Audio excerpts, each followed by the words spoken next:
యెహోవా మర్మము ఆయన అందు భయభక్తులు గలవారికి తెలిసి ఉన్నది.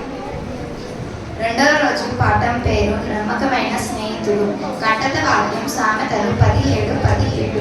నిజమైన స్నేహితులు విలువక ప్రేమించును, దుర్దశలో అట్టివాడు సహోదరుడుగా నుండును. మూడవ రోజు పాఠం పేరు దయగల స్నేహితులు. కంటత వాక్యం ఎఫెసీయులు 3:4-32. ఒకరి ఎడల ఒకరు దయగలిగి కరుణా హృదయులై క్రీస్తునందు దేవుడు మిమ్మల్ని క్షమించిన ఎడల ఒకరి ఎడల ఒకరు క్షమించును. నాలుగవ రోజు పాఠం పేరు నిస్వార్థ స్నేహితుడు. మెమరీ వర్స్: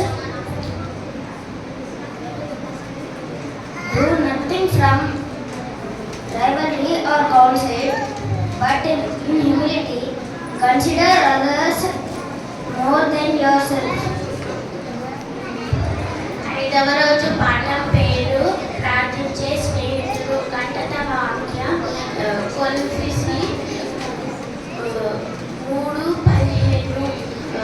ఆయనను బట్టి మనము ధైర్యం కలిగించలే. ఆయనను చిత్తము సార మనం ఏది అడిగినా ఆయన అలంకరించనుగా. ఆరవ రోజు పాఠం పేరు క్షమించే స్నేహితుడు. కంటత వాక్యం కొలొస్సీ 3:13. ఎవడైనను తనకు హాని చేసిందని ఒకరు అనుకుని ఎడల ఒకరిని ఒకరు సహించుచు ఒకరిని ఒకరు క్షమించుడి. ప్రభు మిమ్మల్ని క్షమించినామున మీరు ఒకరు క్షమించుడి. Thank you. The Ten Commandments. You shall have no other gods before me. You shall not take the Lord's name in the way. You shall not make any idol of yourself. Remember the Sabbath day and keep it holy. Honor your father and your mother. You shall not murder. You shall not commit adultery. You shall not steal. You shall not bear false witness against your neighbor. You shall not covet.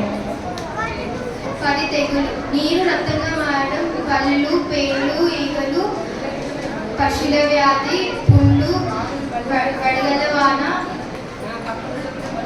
చీకటి, మొదటి పుట్టిన వారి మరణం. Thank you.